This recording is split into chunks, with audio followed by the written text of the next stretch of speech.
Mr. Bannon's Podcasts, podcast number 3, Sand Casting. Position the drag, the bottom section of the mould, upside down on a flat surface, and add the bottom section of the mould.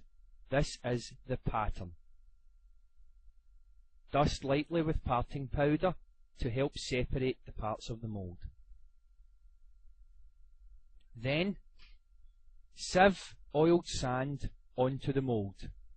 The sieve is called a riddle, and the oiled sand is a product called Petrobond. The purpose of the oil through the sand is to try and lower the temperature of the casting process to prevent fires or burning. Next, add more Petrobond sand to the mould. The reason we use the riddle is that it finely breaks up the sand and allows it to get closer to the pattern in the mould. Next, firmly press the sand down carefully. As you can see, I'm making sure to get into every single corner of the mould.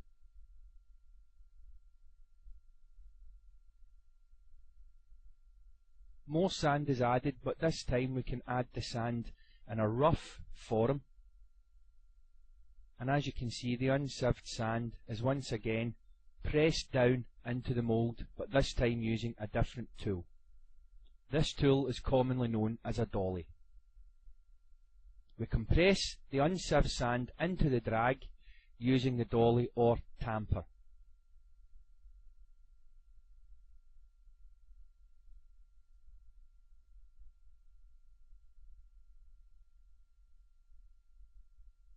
Next, more unsieved sand is added to the mould,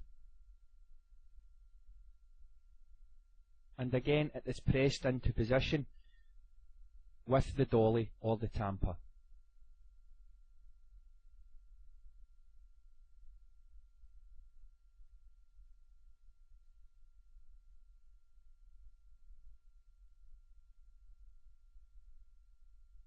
Next, an iron bar is used to scrape off excess sand, making sure that the drag base is flat.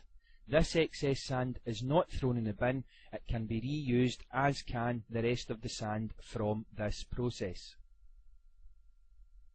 It's important at this stage that the base of the drag is nice and level.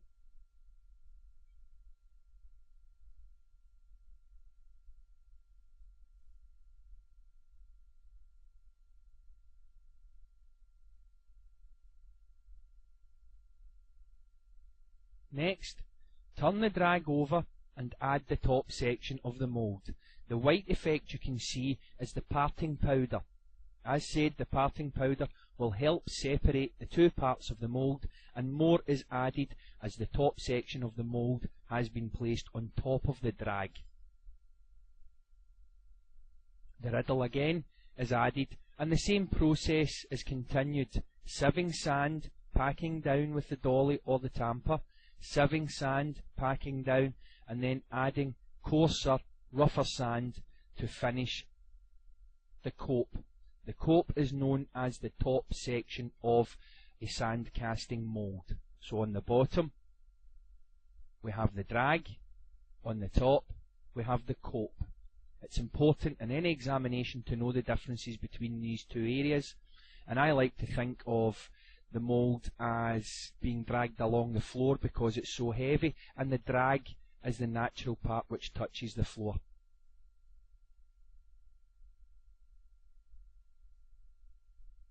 Again, the tamper is used to pack down the sand,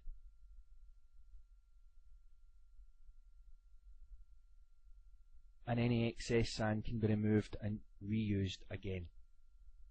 Again, we're using the straight edge. A metal bar will do for this, and this is just to ensure that the top of the cope is flat using a straight edge.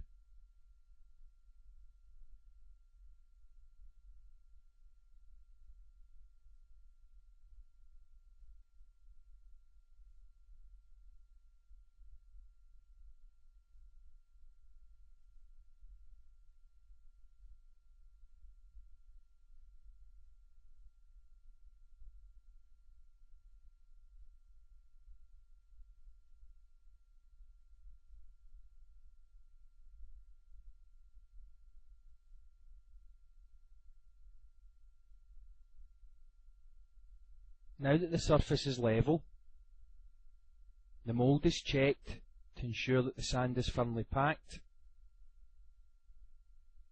and then the cope is placed upside down on a flat surface,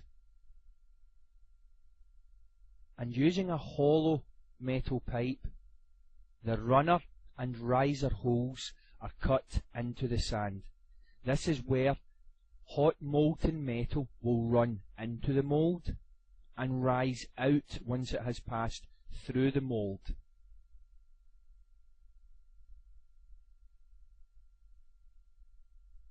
Again, it's important to remember the difference between the runner and the riser.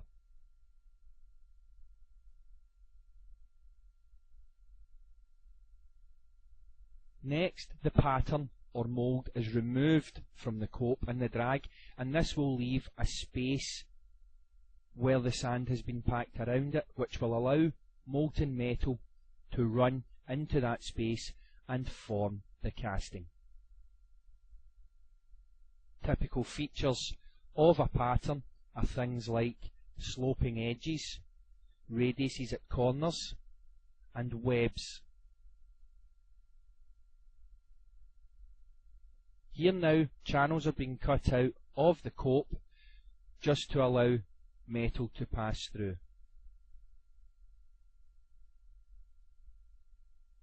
Any excess waste sand is then removed and reused.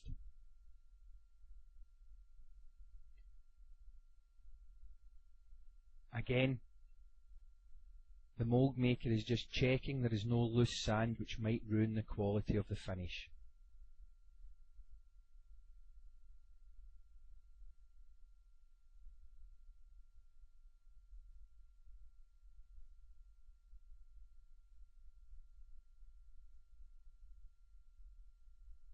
Next, small holes with a small piece of wire are created through the cope just to allow any excess air to escape, so that there are no air voids within the molten metal when it hardens.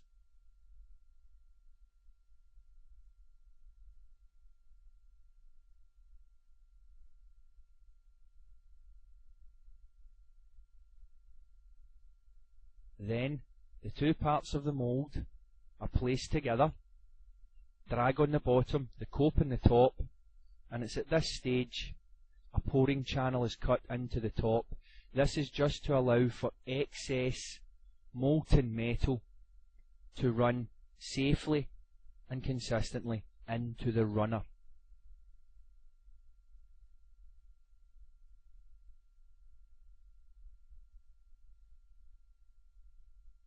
Again, excess sand is removed.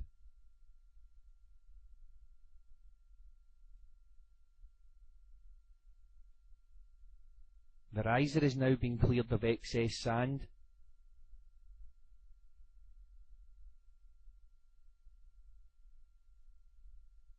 And now any loose sand that has fallen through can be cleared by blowing on both parts of the mould.